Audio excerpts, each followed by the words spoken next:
Salutations et bienvenue dans ce 11e épisode du devlog pour The Lost Package, mon futur action RPG sur lequel je bosse en solo depuis maintenant 2 ans.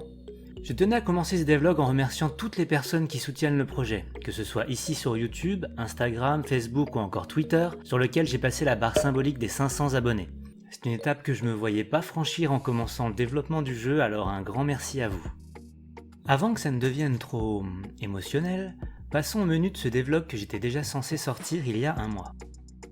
On commencera par une légère part de neige, suivie par une bonne dose de sable accompagnée de ses combats en arène, et on terminera par de la glace histoire de bien faire glisser tout ça. C'est parti!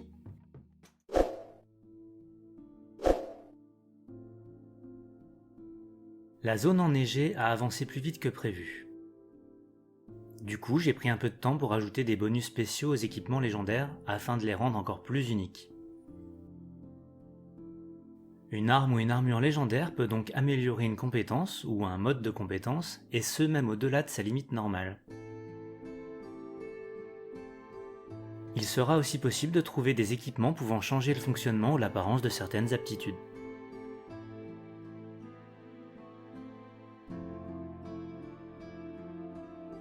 En parallèle, j'ai continué à coder des modes de compétences pour encore plus diversifier les possibilités de build.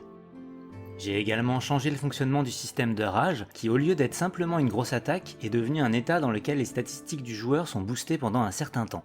Dites-moi en commentaire ce que vous attendriez d'un état de rage et je verrai si ça peut me motiver à en faire une compétence à augmenter avec ses propres modes. L'arène est un mode secondaire qui sera disponible dans la démo. Jouable en 2 difficultés, normale et extrême, ce mode permettra de tester facilement les diverses compétences de la classe Cuisto. 2 builds préconstruits seront à disposition.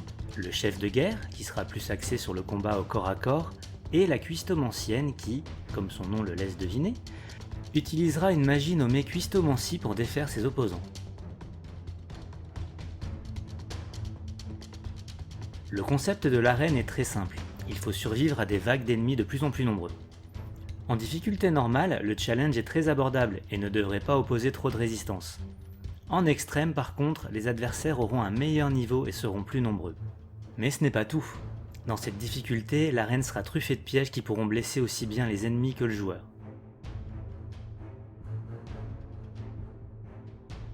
J'ai beaucoup aimé travailler sur ce mode et je pense vraiment l'intégrer au jeu final, en y ajoutant bien sûr plein de nouvelles choses, comme des quêtes, de nouvelles arènes, d'autres types de pièges ou encore la possibilité de réaffronter des boss déjà battus.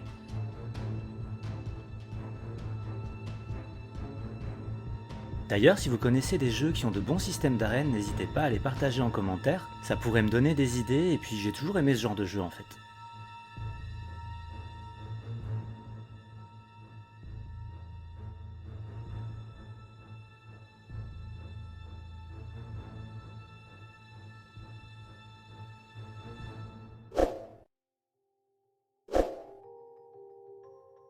J'ai enfin commencé à travailler sur l'apparence des PNJ. Après 2 années de développement, j'ai senti qu'il était temps de me débarrasser de mes premiers modèles de personnages. Avec la préparation de la démo, faut dire qu'ils faisaient un peu tâche dans le décor. En tout cas, ils auront bien servi, paix à leurs pixels. Grâce au nouveau modèle, j'ai pu ajouter des animations pendant les dialogues, ce qui rend le tout un peu plus vivant pendant les interactions. Et si j'ai bien calculé mon coût, il devrait pouvoir me servir de base pour un paquet d'autres PNJ, chose que je n'avais absolument pas réussi pour la création des cuistots. Le travail n'est pas terminé pour autant, il faut encore que je m'occupe des animations pour la bouche. Ce serait vraiment cool si je pouvais synchroniser les doublages et le mouvement des lèvres. Mais je vais me garder ce détail pour plus tard. Dernier point sur lequel j'ai bossé pendant l'été, la zone enneigée, en plus de ses quêtes secondaires, aura un donjon totalement optionnel. Enfin pour la quête principale en tout cas, car elle contiendra tout de même une quête secondaire à accomplir avec une petite énigme et même un boss. Composé majoritairement de glace, il faudra s'y frayer un chemin en glissant dans le labyrinthe pour y découvrir la petite histoire de ce lieu et de son gardien. Alors, quand je dis qu'il y aura une énigme à résoudre, il faut pas avoir peur, ce sera pas plus difficile qu'une de celles du père Fouras. C'est tout pour cet épisode. Si la vidéo vous a plu, n'hésitez pas à liker, partager, commenter, ça aide à faire connaître le jeu et ça fera faire de l'exercice à votre index.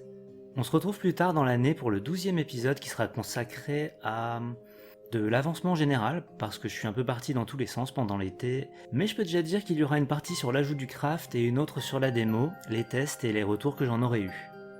Bonne rentrée à ceux qui retournent en classe et bon courage aux parents qui vont devoir reprendre le rythme aussi. À bientôt!